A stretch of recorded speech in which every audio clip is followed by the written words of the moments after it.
नुसता Fanon rag मारायची परत खाता तुम्ही एकदा बांधला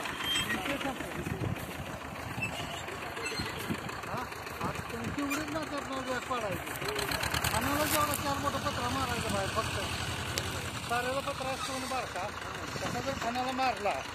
तरी तुमचं खात मुजवायसाठी रॅग मारत जाते आणि तुम्ही मशीन घालून परत बांधलं जे आहे तसं दुसरं करत